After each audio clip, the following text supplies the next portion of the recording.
యోహాను సువార్త 7వ అధ్యాయానికి వచ్చండి. 17 కాదు, క్షమించండి, 7:17 యోహాను సువార్తకు వచ్చేయండి. దేవుని బోధ ఏంటో దుర్బోధ ఏంటో తెలుసుకోవాలంటే తెలివి వివేకం ఉండాలంటున్నాం. ఉండాలి. ఈ టైంలో ఎట్లా వివేకం ఎట్లా తెలివిగా ఉంటాం అంటే ఇందా చదివిన విషయం యోహాను సువార్త 7వ అధ్యాయంలో అందరం కలిసి 17వ వచనం మళ్ళా చదవండి. ఎవడైనను ఆయన చిత్తం చొప్పున చేయ నిశ్చయించుకునేలా ఆ బోధ దేవుని వలన కలిగినదో లేక నా అంతటా నేనే బోధించున్నానో వాడు తెలుసుకున్నది. దేవుని వల్ల కలిగినదో నా అంతట నేనంటే ఏంటి? దేవుడు కూడా తండ్రి, కుమారుడు, పరిశుద్ధాత్ముడు కాదు. యేసుప్రభు కూడా దేవుడే కాదంటలేదు, దేవుడే. కానీ ఆయన ఎట్లా మాట్లాడాడంటే పైనుంచి రాకపోతే ఏ బోధ అవుతుంది? దుర్బోధ అయింది.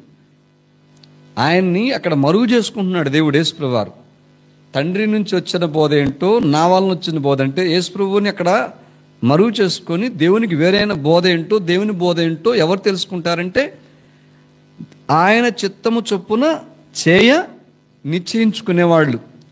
దేవుని చిత్తం చేయటాన్ని నిశ్చయించుకునే వాళ్ళే ఎట్లుంటారు? ఇప్పుడు తెలివి కలిగి ఉంటారు, వివేకం కలిగి ఉంటారు. అప్పుడు ఆయన మాటలు మనకి ఎట్లా ఉంటాయంటే నీతి గలివని అర్థమైద్ది. అంటే యథార్థంగా ఉన్నాయి, తేటగా ఉన్నాయి అంటారు. ఎంతమంది అది కాదు ఇది కాదన్న కాదని చెప్తారు వాళ్ళు. ఎట్లా చెప్పగలుగుతున్నావు అంటే నేను నమ్మమన్నా కానీ నేను నమ్ముతున్నాను అంటారు. ఎందుకంటే ఆ తెలివి ఆ వివేకం ఎట్లా వచ్చిందంటే వాళ్ళకు దేవుని చిత్తం చేయటానికి ఏం చేశారు? వాళ్ళు నిశ్చయించుకున్నారు. దేవుని చేయటం వేరు, నిశ్చయించుకోవటం వేరు. అసలు దేవుని చిత్తం నిశ్చయించుకోవాలంటే ఏం చేయాలా? దేవుని చిత్తం చేయడానికి సిద్ధపడాలి, అవునా కాదా? దేవుని చిత్తం చేయడానికి సిద్ధపడాలంటే అసలు దేవుని చిత్తం ఏంటో తెలుసుకోవాలి. దేవుని చిత్తం చేయడం ఏంటో తెలుసుకోవాలంటే దేవుని చిత్తం చేయటానికి మనం తెలుసుకునే దానికోసం ఆసక్తి చూపించాలి. దేవుని చిత్తం చేసేదానికి ఆసక్తి చూపించాలంటే మనం ఎవరైపు తిరగాల? అది దేవుని వైపు తిరగాల. అనేసార్లు దేవుడి దగ్గర ఉన్నాం, దేవుడిలో ఉన్నామంటూ దేవుని వైపు కాకుండా లోకం వైపు తిరిగామంటే మనకు మాటలు వినపడుతుంటే దేవుని మాటలు, కానీ అది దేవుని బోధన మనకు అర్థం కాదు. అనేసార్లు నేను కూడా ఎవరైనా కానీ అట్లా తిరిగానంటే చాలు లోకం వైపు. అందుకే దేవుడు చెప్తున్నాడు, కుడికి కానీ ఎడం కానీ తిరగొద్దు, నీ కన్ను రెప్పలు నీ ముందు సూటిగా చూడు.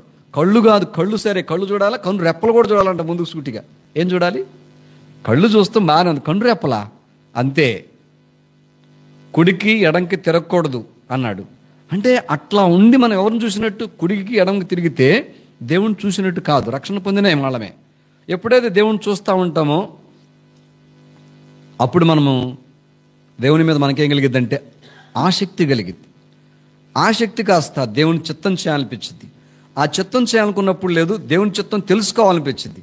ఆ తెలుసుకోవాలనుకున్నప్పుడు ఏం చేస్తాం? దేవుని చిత్తం చేయడానికి సిద్ధం అవుతాం. సిద్ధమైన వాళ్ళు ఏం చేస్తాం? ఇక నిశ్చయించుకుంటాం, చేసేస్తాం అన్నమాట. తెలిసిన వాళ్లకు దేవుని బోధన అర్థమైద్ది. అందరికి దేవుని బోధ అర్థం కాదు. కొంతమంది అబ్బా ఆహా ఓహో ఆహా అంటారు. టీవీలో చూశాను, ఛానల్లో పలానా ఛానల్ వాళ్ళది, చాలామంది చూస్తారు. ఆ ఛానల్లో భలే చక్కగా ఆయన ఏం చెబుతాడు? వాక్యం చెప్తాడు భలే చక్కగా. అసలు కళ్ళమ్మ నీళ్ళు కూడా వస్తాయి ఆయన వాక్యం చెప్తుంటే. పలానా ఆయన ఏమాత్రం ఏదైతే ఏమైందిలే, మన డినామినేషన్ కాకపోయినా బాగా అసలు భలే చక్కగా చెప్తాడు ఆయన. అవునా, నిజంగా దేవుని బోధేనా? దేవుని చిత్తం నిశ్చయించుకున్నప్పుడు నీకు దేవుని బోధన అర్థమైంది.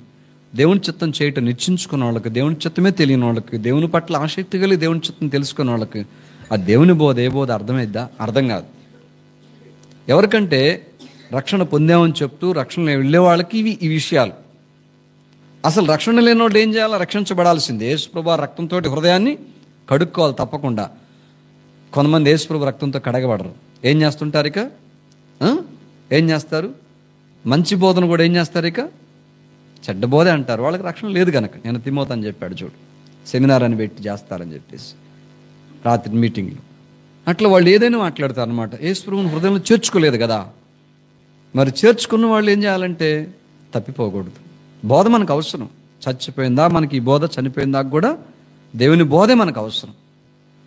చూడండి, కనుక మనం దేవుని చిత్తం నిశ్చయించుకోవాలి అంటే అడుకోవాలి ప్రభుని. ప్రభు నీ చిత్తం నిశ్చయించుకునే పద్ధతి విధానం నాలో ఉంచున ఆయన అనుకోవాలి.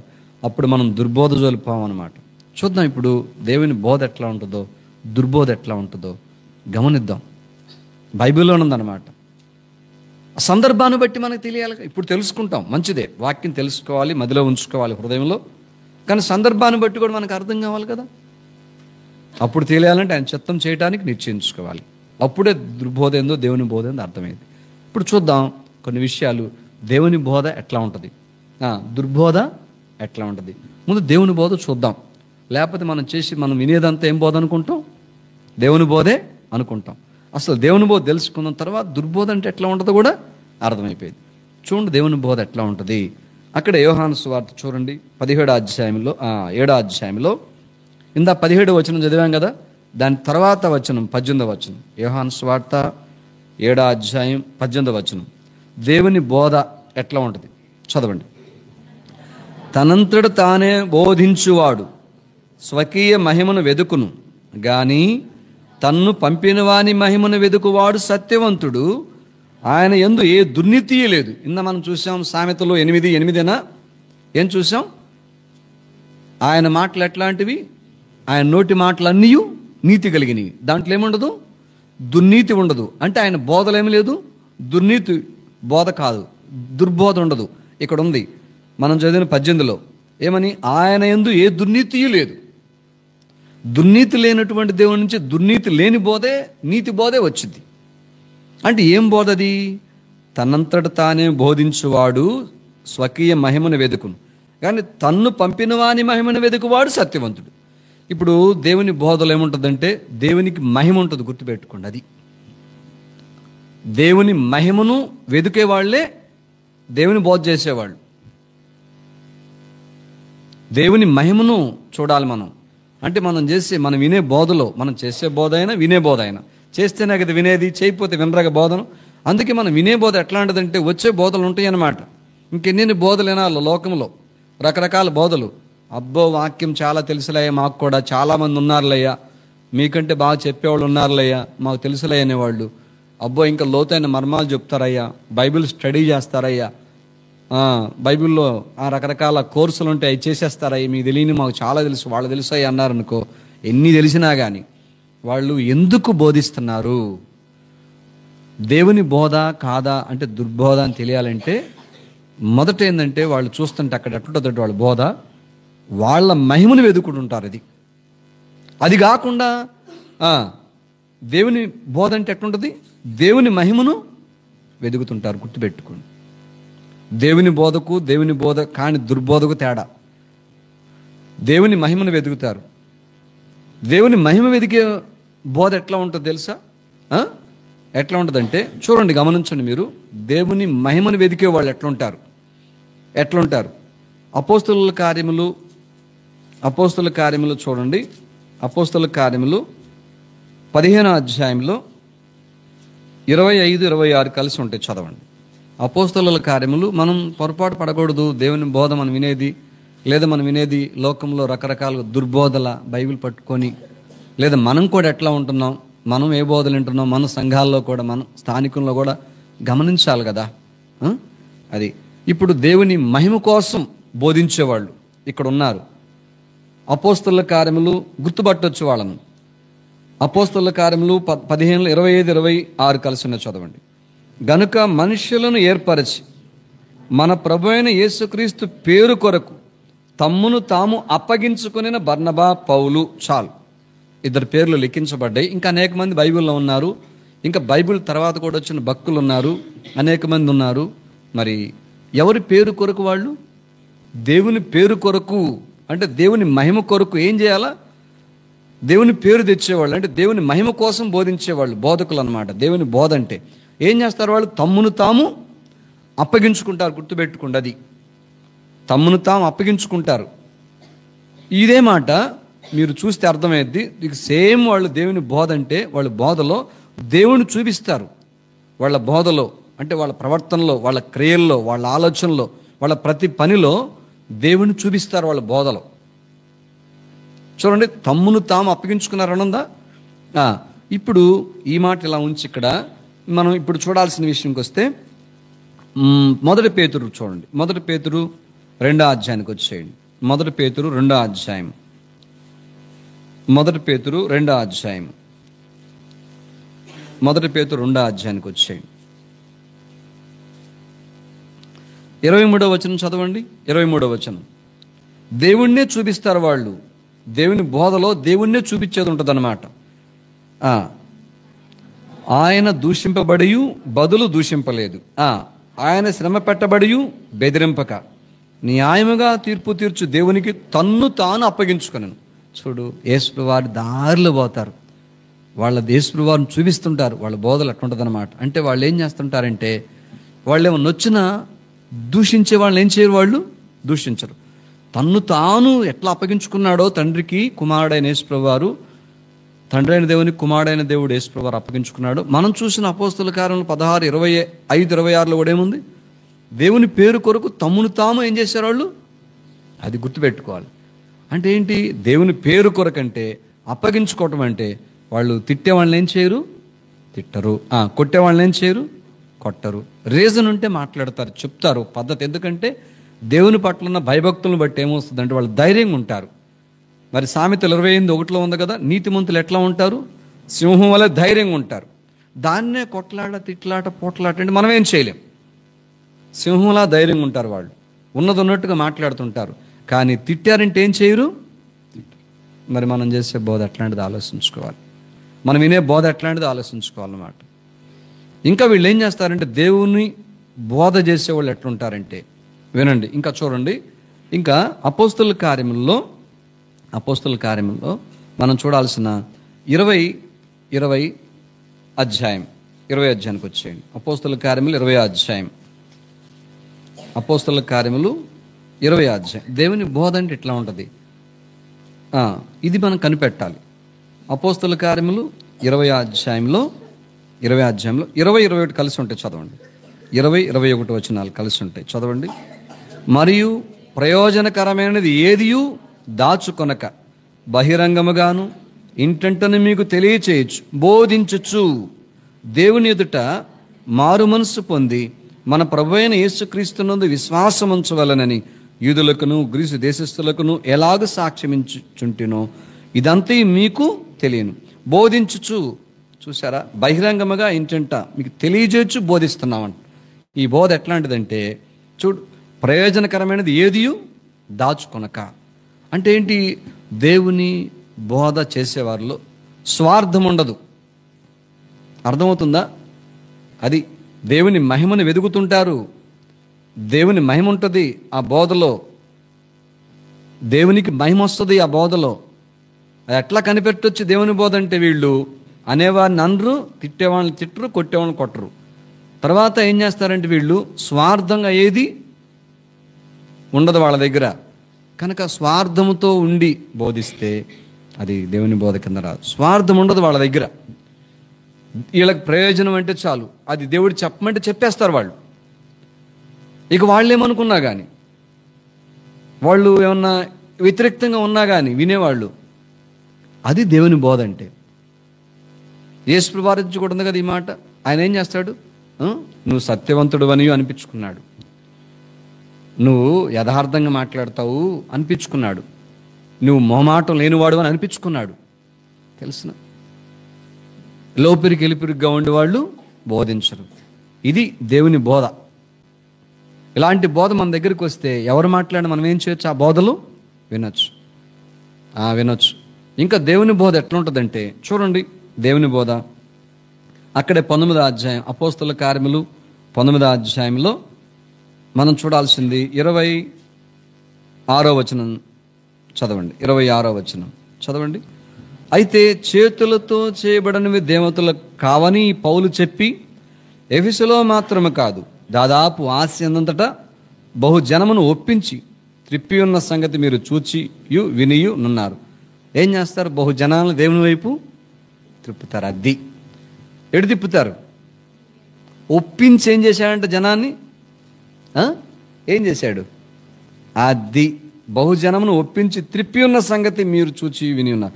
ఎవరి వైపు తిప్పారనేది చెప్పట్లే వాళ్ళు. ఎక్కడ అన్ని దేవతల నుంచి తిప్పారు, కానీ ఎడు తిప్పారు వాళ్ళు. అది దేవుని బోధ ఎట్లుంటుందంటే, దేవుని మాటలే చెప్పేవాళ్ళు, వాళ్ళు వాళ్ళ వైపు తిప్పుకోరు మనుషుల్ని. ఎవరి వైపు తిప్పుతారు? ఒప్పించి తిప్పుతారు. ఏమని దేవుడు పరిశుద్ధుడు, యేసు ప్రభువారు పరిశుద్ధుడు అంటే పాపుల కొరకు ప్రాణం పెట్టాడు, రక్తమంతా కార్చాడు, చనిపోయి సమాధి చేయబడి తిరిగి లేచాడు, కనుక నీ హృదయాన్ని ప్రభువుకి ఇవ్వు, ప్రభు రక్తంలో కడుక్కో అని చెప్తారు. అంతేగాని నా దగ్గరికి రా, నన్ను నమ్ముకో అని చెప్పరు. అర్థమైందా? దీనంతటి ఏం చెప్తున్నా అంటే ఈ విషయాలన్నీ నేను అక్కడక్కడ చూస్తా. దేవుని మహిమను వెదికేవారే దేవుని బోధ చేసేవారు. అది నేను అంటుంది. దేవుని మహిమ కోసం వాళ్ళు పాటుపడ్డారు అంటే దేవుని పేరు కొరకు ఏదొచ్చినా సరే ఉంటారు, సరే అంటారు, ఏమనరు, ప్రయోజనకరమైనది ఏది దాచుకోరు. తర్వాత దేవుని వైపు ఏం చేస్తుంటారు? ప్రజలను తిప్పుతుంటారు. వాళ్ళతోటి తిప్పుకోరు. కొంతమంది తెలియక మతం అది ఇది అంటారు కదా. దేవుని వైపు తిప్పబెడితే ఏమవుతారు? వాళ్ళు శాంతంగా ఉంటారు. వీళ్ళు ఎలా హింస చేయకుండా ఉంటున్నారు, వాళ్ళు కూడా ఏం చేయరు, హింస చేయరు. ఇప్పుడు శాంతియుతం లోకం అంటారు, కానీ శాంతి లేని చోట శాంతి ఆడి నుంచి వచ్చింది. దేవుని మార్గంలో త్రిప్పిన వాళ్ళు శాంతంగా ఉంటారు, శాంతియుతంగా ఉంటారు. దేవుని మార్గంలో తిప్పబడిన తర్వాత ఉంటారు, వాళ్ళు కూడా శాంతియుతంగా ఉంటారు. దాన్ని బట్టి దేవునిలో శాంతి వచ్చింది. కానీ శాంతియుతంగా ఉండాలి, శాంతిగా ఉండాలంటే లేని శాంతి లోకానికి ఆడి నుంచి వచ్చింది రాదు. యేసు ప్రభువారు నేను లోకం ఇచ్చినట్టు నేను నా శాంతిని మీకు అనుగ్రహించి వెళుచున్నాను అంటే లోకంలో శాంతి లేదు. శాంతిగా ఉండాలన్నా యాడ్ నుంచి వచ్చింది, రాదు కదా. చూడు ఇంకా అసలు ఎన్ని అద్భుతంగా వీళ్ళంతగా దేవుని మహిమ కోసం ఎంత సమర్పించుకున్నారు. పౌలు ఏమంటాడు ఇంకా? బ్రతుకుట క్రీస్తే, చావైతే లాభం అన్నాడు. ఇక జీవించేవాడను నేను కాను, క్రీస్తే నా యందు. అది చూసావు ఎందుకన్నాడు ఆ మాట? దేవుని బోధ చేసేవాళ్ళు అట్లా ఉంటారు. దుర్బోధ చేసేవాడు కాదు పౌలు. ఇంకా ప్రయోజనకరంగా సంఘానికి, అటు లోకానికి, ప్రజలకు ఎన్నెన్ని విషయాల్లో ఏది ప్రయోజనం ఉంటే చెప్పేస్తూ ఉంటారు, వెల్లడి చేస్తూ ఉంటారు. అది దేవుని బోధ. ఇది దేవుని బోధ కదా, ఇంకా ఉన్నాయి కదా అంటారు. ఇప్పుడు మనకు దేవుని బోధ కానిదేందో మనం తెలుసుకోవాలంటే అవి కూడా చూడాలన్నమాట, అవి కూడా వినాలన్నమాట. దేవుని బోధ కాని దుర్బోధ ఏంటి? వాళ్ళు ఎట్లుంటారు తెలుసా? వాళ్ళు ఎట్లుంటారు? నిన్ను దీవించునుగాక దేవుడు, నిన్ను ఆశ్రయించునుగాక అనంగానే కాదు, అది దేవుని బోధ కింద రాదు. తేడా ఉంటే దుర్బోధ కింద వచ్చింది. వాళ్ళు ఎట్లుంటారు? వాళ్ళు ఏం చేస్తారు చూడండి. దేవుని బోధ చేసేవాళ్ళు దేవుని మహిమను వెతుకుతుంటారు. ఇప్పుడు చెప్పండి, దేవుని బోధ చేయని వాళ్ళు దుర్బోధకులు ఎవరిని ఏం వెతుకుతారు? అక్కడే ఉంది చూడండి, మనం చదివిన యోహాను సువార్త 7:18. యోహాను సువార్త 7:18 చదవండి. తనంతట తానే బోధించువాడు స్వకీయ మహిమను వెదుకును. చాలు. ఏ బోధ ఇది? తనంతట తానే దేవుడు చెప్పడు, దేవుడు మాట్లాడమనడు, దేవుడి దగ్గర మొరపెట్టుకోవడం ఉండదు, దేవుడిని అడగరు, దేవుడు చెప్పమనలేదు. స్వకీయ బోధ, స్వకీయ మహిమను వెదికేవాళ్ళు. దేవుడు చెప్పమన్నాడా? చెప్పలేదు. నువ్వు ఎందుకు చెప్తున్నావు అంటే అది ఆయన చెబుతున్నాడు. ఎందుకు చెబుతున్నాడు? తన మహిమ కొరకు చెబుతున్నాడు అన్నమాట. స్వకీయ మహిమ అంటే ఏంది? సొంత మహిమ కొరకు. చాలా వాళ్ళు నష్టంలో ఉన్నట్టు ఈ దుర్బోధ కింద వచ్చింది. రెండే విషయాలు, దేవుని మహిమను వెదికేవాళ్ళు, దేవుని బోధ చేసేవాళ్ళు. వారు అది ఎట్లా ఉంటుందంటే అర్పించుకుంటారు, అందరికీ క్షేమకరంగా ఉంటారు, ప్రయోజనకరమైన దాచుకోవాలని చెబుతున్నాను, అట్లా ఉంటారు వాళ్ళు. అదే దుర్బోధ చేసేవారంటే ఎట్లా ఉంటారంటే స్వకీయ మహిమను వెతుకుతుంటారు, స్వకీయ మహిమ కోసం చూస్తుంటారు. అంటే తమంతట తామేం చేస్తుంటారు? బోధిస్తూ ఉంటారు.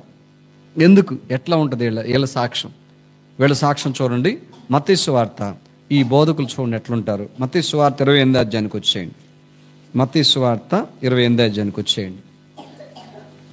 మత్తయి సువార్త 28లో వీళ్ళు ఎట్లుంటారు? మత్తయి సువార్త 28. ఈ స్వకీయ మహిమ కోసం బోధిస్తారు అంటే వాళ్ళ పేరు కొరకు. తర్వాత కూడా ఇంకా వాళ్ళ అనుభవాలు చూద్దాం. ఎవరంటే దేవుడి మహిమ లేకుండా ప్రవర్తించి బోధించేవాళ్ళు. 28వ అధ్యాయం చూడండి. 28వ అధ్యాయంలో 28వ అధ్యాయంలో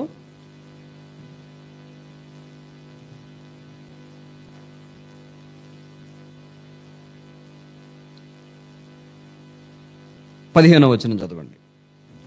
అప్పుడు వారు ఆ ద్రవ్యము తీసుకొని తమకు బోధింపబడిన ప్రకారం చేసిరి. చాలు. అప్పుడు వారు ఆ ద్రవ్యం తీసుకొని తమకు బోధింపబడిన ప్రకారము చేసిరి. ఇది ఎవరి బోధ తెలుసునా? ఇది దేవుడి బోధ కాదు. దేవుడు చెప్పమల్లా. ఏంటి ఆ బోధ అంటే, యేసు ప్రభు వారిని సమాధి చేసిన తర్వాత ఆయన 3వ రోజున తిరిగి లెగుస్తానన్నాడు. ఆయన లెగవలేదు. శిష్యులే వచ్చి ఆయన ఏం చేశారు? తీసుకుపోయారనే బోధ అన్నమాట. ఇదే బోధ? దుర్బోధ, మంచి బోధ? దుర్బోధ. ఇది తప్పుడు బోధ. ఇది ఈ బోధ ఎవరు చెప్పారంటే, డబ్బులు ఇచ్చి మరి చెప్పించారు ఆ సైనికుల చేత, అధికారులు. అర్థమవుతుందా? చూడండి 12వ వచనం. 11 నేను చదువుతా. 11, 12 రెండు మనం అందరూ చదవండి. వారు వెళ్ళుచుండగా కావలి వారిలో కొందరు పట్టణంలోనికి వచ్చి జరిగిన సంగతులన్నిటినీ ప్రధాన యాజకులతో చెప్పిరి. కాబట్టి వారు పెద్దలతో కూడి వచ్చి ఆలోచన చేసి ఆ సైనికులకు చాలా ద్రవ్యమిచ్చి, చదవండి, మేము నిద్రపోవచ్చుండగా అతని శిష్యులు రాత్రివేళ వచ్చి అతను ఎత్తుకొని పోయారని మీరు చెప్పుడి. అది చాలా డబ్బులు ఇచ్చారంట. ఎన్ని డబ్బులు ఇచ్చారు మరి? చాలా ద్రవ్యం ఇచ్చారు. వాళ్ళకి ఇప్పుడు ఏం చేశారు? ఇక వాళ్ళు చెప్పినట్టుగా బోధించారు. ఇది దుర్బోధ. అంటే ఏం చేస్తారు లోకంలో ఇప్పటికి కూడా? దేన్ని బట్టి బోధించేవాళ్ళు ఉన్నారు? బైబిల్ పట్టుకొని.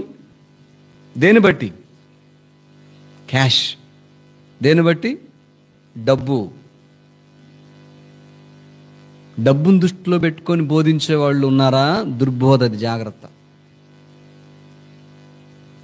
ఇందాక చూసాం, స్వకీయ మహిమ అంటే వాళ్ళ పేరు కోసం బోధిస్తారు వాళ్ళు. దేనికోసం? పేరు కొరకు. అనేక మంది పేరు ప్రఖ్యాతులు రావాలి. దేవుడు తీసుకొచ్చాడు వేరు. ఎవరు తీసుకొస్తాడు దేవుడి పేరు అంటే? దేవుని మహింపరిచే వారికి దేవుడు ఏం చేస్తాడు? మహింపరుస్తాడు వాళ్ళని. దేవుడిని గణపరిచిన వాడిని దేవుడు గణపరుస్తాడు. అది ఎవరు చెప్పనవసరంలా, ఎవరు ఆయనకి రికమెండ్ చేయవసరంలా.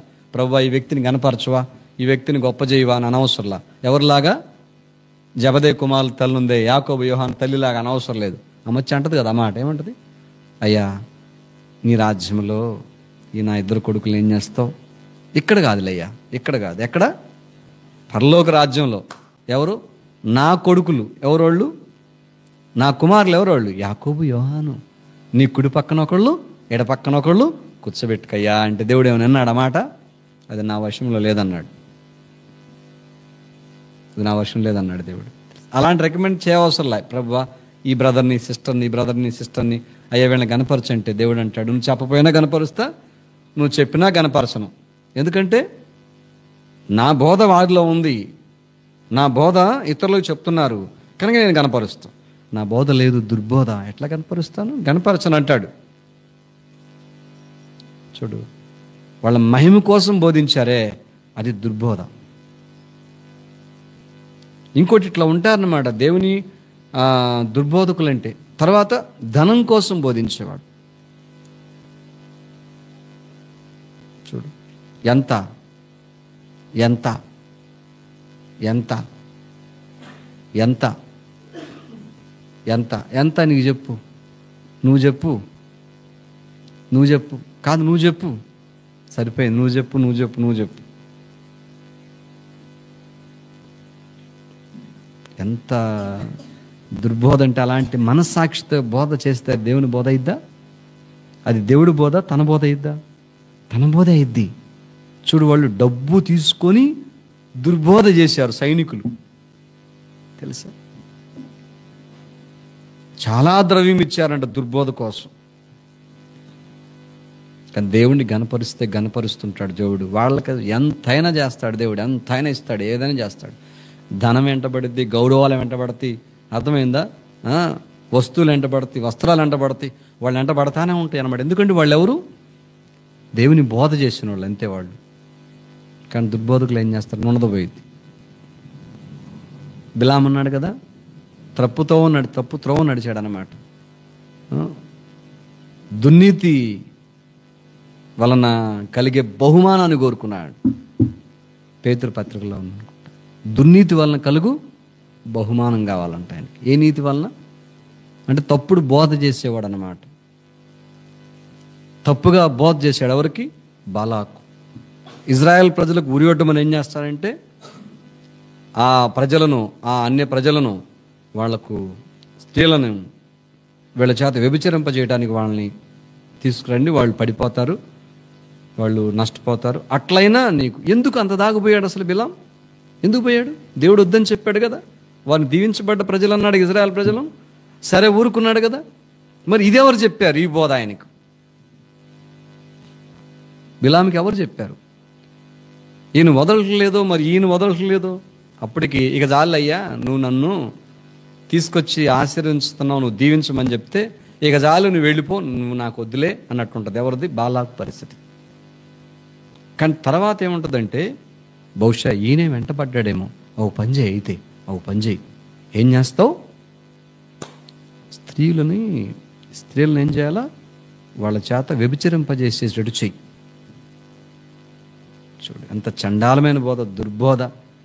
దేవుని ప్రజలు బలహీనలు ఏమవుతారంటే పాపం చేస్తారు. తెలుసు ఎవరు చెప్తాడు దుర్బోధ? బాలాకు రాజు చెప్తాడనమాట. చెప్పొచ్చు అట్లా. దేనికి చెప్పాడు? బహుమానం, ధనం కోసం. ధనం కోసం వచ్చే బోధలు నేను మనం లోకల్ వినకూడదు. చూస్తున్నాం కదా, స్కానర్ ఉంటుందన్నమాట. గూగుల్ పేనా, ఏటీఎం ఏదో పే ఉంటుంది కదా, ఫోన్పే. ఎక్కడుంటాయి? ఇప్పుడు టీవీలు ఉన్నాయి కదా, స్క్రీన్ ఉంది కదా, స్క్రీన్ మీద ఏముంటుందో పక్కన స్కానర్ ఉంటుందన్నమాట. వాళ్ళు దేవుని మహిమ కోసమై ఎవరన్నా అడిగి వాళ్ళు దేవుని ప్రేరేపణతో స్కానర్ పెడితే అది వేరే విషయం, అది కాదు ఉద్దేశం. అప్పుడు ఏంది? దేని కొరకు? ద్రవ్యం కొరకు.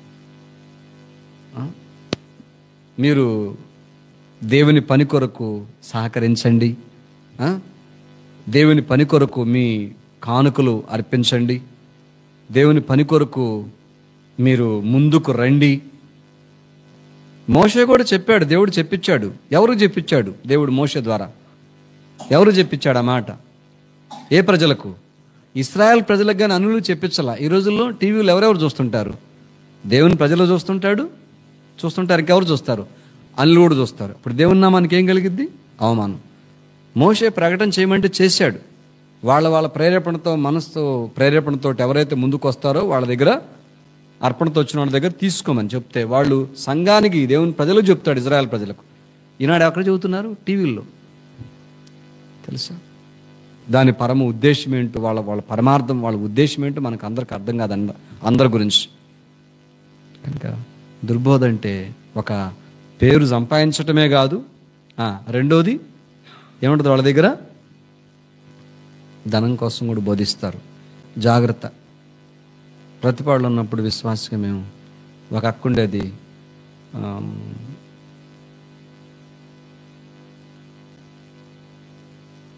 జీజీ పాలెమని. అక్కడికి వెళ్ళి పరిచయం చేయాలి. ఏదో సందర్భాన్ని చెబుతుంది, పలానా చోట స్పాన్సర్ చేశాం మేము. ఎవరు మన సంఘానికి వచ్చేవాళ్ళు ఏం చేశారంట? ఒక 10,000 రూపాయలు. చూడు మరి స్థానిక సంఘానికేనో మరి ఏం చేశారో తెలియలేదు. తర్వాత నేను నెమలిపూర్లో ఉన్నప్పుడు కూడా ఒక ఆయన మహిమలో చేర్చబడ్డాడు అంట. స్పాన్సర్లు ఎందుకు? అమ్మో, దాని కొరకైతే అవసరం లేదు. ఆ బోధలు వినవసరం లేదు, వాటి జోలి పోవసరం లేదు, అవి మనం చూడవసరం లేదు. ఎందుకు అవి చూసేది? మనం బైబిల్లో చెప్తున్నాడా? జాగ్రత్తగా ఉండాలి. ఇంకెట్లుంటాయి బోధలు? ఇంకెట్లుంటాయి దుర్బోధలు? అంటే ఇంకెట్లా ఉంటాయి? పేరు సంపాదించుకోవటమే కాదు, ఇంకా ధనం సంపాదించుకోవాలనుకోవటమే కాదు, ఎవరైనా సరే ఎక్కడైనా సరే మొదటేనో దైవికంగా ఆత్మీయంగా దేవుని బోధ చేస్తా, తర్వాత దుర్బోధ చేయటం అంటే అది నేనైనా ఇంకొకళ్ళు ఎవరైనా మన సహవాసంలో ఉన్నవాళ్ళైనా డబ్బు డబ్బు డబ్బు డబ్బు డబ్బు డబ్బు. ఇంకా చూడు ఇంకెట్టుంటారు. యెషయా గ్రంథం చూడండి ఒకసారి. ఇదన్నీ దుర్బోధలు అన్నమాట. ఈ దుర్బోధల జోలు మనము పోకూడదు. ఇంకొకటి చూడండి, యెషయా గ్రంథం 56 అధ్యాయమైనా చూద్దాం రండి. యెషయా గ్రంథము 56 అధ్యాయము 11వ వచనం. 56:11. కుక్కలు తిండికి ఆతురపడును, ఎంత తినను వాటికి తృప్తి లేదు. ఈ కాపరులు అట్టివారే, వారు దేనిని వివేచింపజాలరు. వారందరూ తమకిష్టమైన మార్గమును పోదురు. ఒకడు తప్పకుండా అందరూ స్వప్రయోజనమే విచారించుకుందరు. అంటే కాపర్ల గురించి మాట్లాడు. కాపర్లు అయితే ఏం చేస్తారు? వీళ్ళు అర్థమైంది. బోధ చేస్తారా చేయరా? ఎవరైనా కానీ ఇది బోధ గురించి మాట్లాడుతున్నాను అనమాట. ఎందుకంటే కుక్కల తిండినను ఆతురపడు, ఎంత తిన్న వాటికి తృప్తి. ఈ కాపర్లు అట్టివారంటే తినను అనే మాట అంటే ఏంటి? ఏం చేస్తారు? కొంతమంది దేనికి బోధిస్తుంటారు? తిండి. నా చెవిని బడ్డ అనుభవాలన్నమాట. అది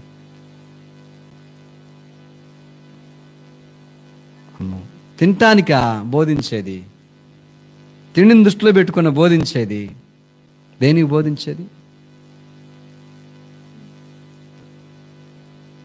దేవుని బోధ చేసేవారు చెప్తున్న ఏదైనా వెంటబడింది. ఇందా చెప్పాను చూడు, ప్రతిదీ వెంటబడింది. తిండి వెంటబడింది, బట్టలు వెంటబడింది, ధనం వెంటబడింది. ఎందుకంటే దేవుని కనపరిచాడు కనుక గనపరుస్తుంటారు, వెంటబడతా ఉంటాయి. భక్సింగ్ గారి దగ్గర ఎన్నెన్నో ఉంటాయి అన్నమాట. ఆయన పెడుతుంటారు, కానీ అన్నీ ఆయన తినడు. తెలిసిన ఎన్నెన్నో పెడుతుంటారు. ఎందుకంటే ఆయన దేవుని బోధ చేశాడు. అంటే దుర్బోధ చేసే వాళ్ళకు తిండి వచ్చింది, బోధ చేసే వాళ్ళకు కూడా తిండి ఉంటుంది. కానీ కనిపెట్టే విషయం మనం జాగ్రత్తగా ఉండాలి. దేవుని చిత్తం నిశ్చయించుకున్న వాళ్ళకి అర్థమైద్ది. అది తెలుసు. ఆవరావరగా అటుపోతే ఇటుపోతే, వీళ్ళైతే వాళ్ళైతే బాగా, వీళ్ళైతే బాగా, వాళ్ళైతే బాగా, వీళ్ళైతే బాగా. అసలు దేవుని బోధ వింటున్నావా? అసలు దేవుని బోధేనా? అలా ఉండేవాళ్ళ బోధ అది దుర్బోధే, కానీ దేవుని బోధ కాదన్నమాట. ఒక్కోసారి ఇక బోధ వచ్చింది అనమాట. ఏమొచ్చుద్ది? తిండి గురించి వచ్చింది అనమాట బోధ. అది అతనికి అవసరమేనా? అతను చెప్పాల్సిందేనా? నీ కోసం చెప్పుకుంటున్నావా? దేవుడు చూస్తుంటాడు అన్నమాట. దేవుడు మహిమ కోసమేనా? అతని క్షేమమేనది. కనుక అలాంటి బోధలు మనము ఏం చేయకూడదు. తను ఎట్లాంటి వాడు ఏంటో తప్పకుండా దేవుని చిత్తం నిశ్చయించుకుంటే అర్థమైద్ది అనమాట. ఎలాంటి బోధ మనం అది వింటున్నాం. దుర్బోధ, దేవుని బోధ అనేది. అని మనం కానీ దేవుని చిత్తం నిశ్చయించుకోబడి ఆ తెలివి కానీ ఆ వివేకం కానీ మనకు ఉండదు. దేవుని మాటలో ఉన్నటువంటి యథార్థతను, దేవుని మాటలో ఉన్నటువంటి ఆ తేటదనాన్ని మనకు అర్థం చేసుకోలేము. దాన్ని ఒక్కోసారి అది పొరపాటు చేసుకోవచ్చు. కానీ దుర్బోధన కనిపెట్టాలంటే మాత్రం జాగ్రత్త. దేవుని చిత్తం నిశ్చయించుకుంటే దుర్బోధన మనం యాక్సెప్ట్ చెయ్యం, అసలు రిజెక్ట్ చేస్తాం. వద్దు, మాకు అవసరం లేదంటాం. అవునా కాదా? గుర్తుపెట్టుకోవాలి. అది కూడా కమ్మగా తీగా ఉండొచ్చు, కానీ కనిపెట్టేది మాత్రం ఆయన చిత్తం నిశ్చయించుకుంటేనే అర్థమైద్ది. అది అందరూ అన్ని విషయాల్లో మరి ఎట్లా ఉన్నారనేది అందరికి అర్థం కాదు, కానీ దేవుణ్ణి ఆశ్రయించి ఆయన చిత్తం నిశ్చయించుకున్న వాళ్ళకి అర్థమైంది. కానీ మనం కడవరి దినాలు ఉన్నాను కనుక దుర్బోధకు మనం ఏమవ్వాలి? దూరంగా దేవుని యొక్క మంచి బోధకు సహకరించాలి, వినాలి, తీసుకోవాలి, అంగీకరించాలి. మనం వర్ధిల్లుతూ ఉండాలి. ప్రార్థన చేసుకుందాం.